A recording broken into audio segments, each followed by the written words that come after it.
Hi, this is the Creative Butterfly Project TV launch. It's done from a back garden, or is going to be for those who've come through abuse and survived or are surviving.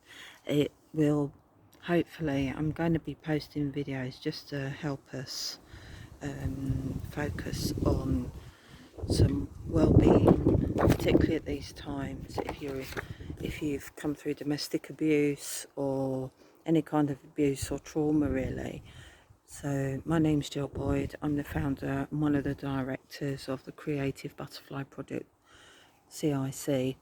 Because we can't do some groups, we are trying to find different ways of providing some support or activities for people who are surviving, to try and build up their self-esteem and confidence, and just provide a link.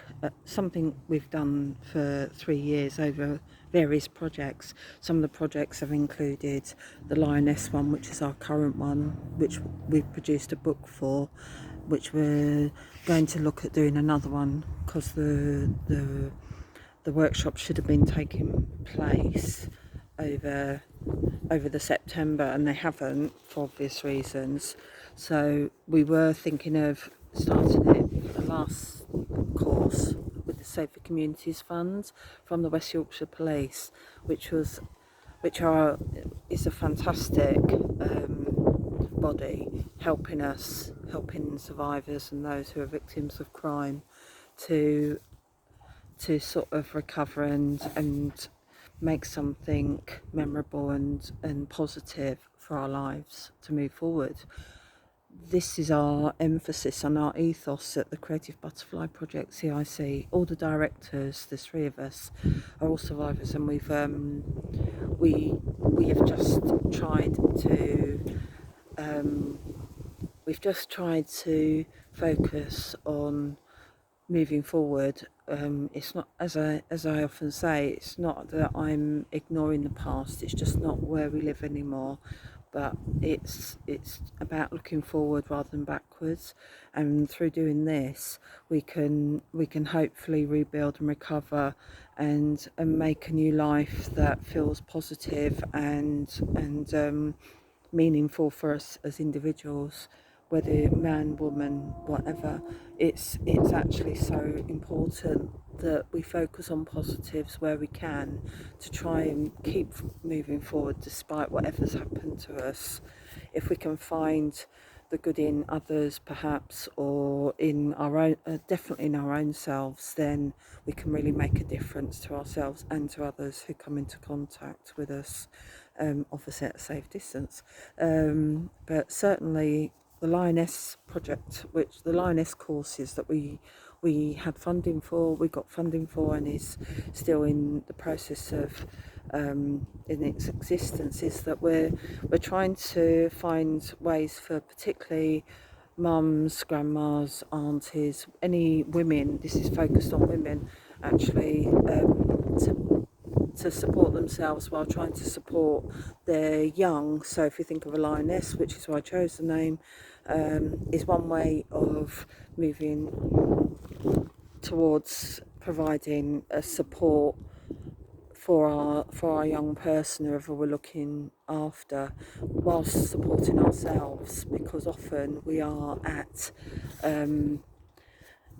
very much at the mercy of dealing with difficult situations, particularly with our children or our grandchildren or our nieces or nephews who have been witness to the abuse, and they often are the collateral damage, as I call it, where their support is very much limited because of services have been cut. It can also mean long waiting lists for counselling.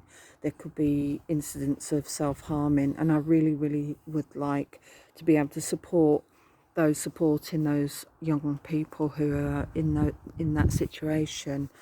So I thought a TV. I call it a TV. I'm not used to being on camera.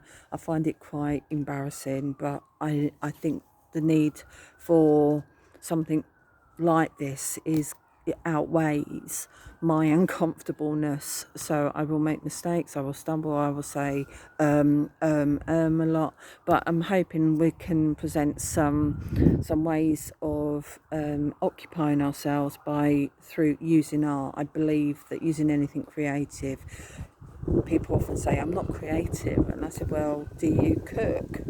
Do you decide what to eat? And people often say, yeah, but that's a creative way of being. Choosing what you wear, you create a look.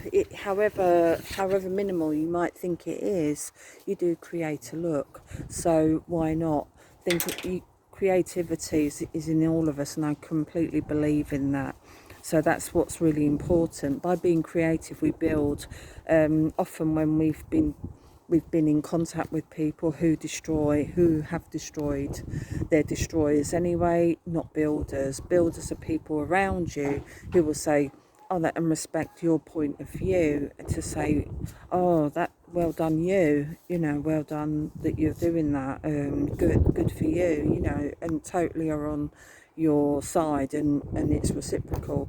So, and they respect you. Others who say, or take might be sarcastic or take the mickey out of you, or it can be downright sort of putting you down, saying that you've got lesser standards, or you're no good at this, and oh, why are you doing that, and question you is not necessarily a builder, a person who builds you up. So be aware of that person surrounding you. I highly recommend going through the Freedom Programme that was established by Pat Craven, and it's incredibly uplifting and reaffirming of that you actually are or have been sort of manipulated by another person into having a different perception of who you are. So your reality isn't quite what it was, and you've changed to somehow, and you don't even realise in it. So please look up that. It's called the Freedom Programme. It's a charity. You can do online courses. I highly recommend it. It's incredibly powerful, and it's absolutely a way of validating your experience. So that would be my first recommendation, and alongside that, perhaps look at doing something creative, even if it's colouring in. Hopefully most people can colour in. If you haven't been able to colour in because you haven't got a book, or one of those art, as they call art therapy books, then just draw around your hand, doodling is incredibly calming. So that's one way of dealing with perhaps invasive thoughts, or sort of just overwhelming feelings of not being able to cope. So it's one way of interrupting it. A good friend of mine, she was saying it's a thought interrupter if you can't understand the mindfulness concept, which I struggle with sometimes, but certainly thought interrupter is a great way to describe it. So I'm going to finish up now, and I really hope you are interested in what we're doing, and I hope it makes a difference for you. Thank you.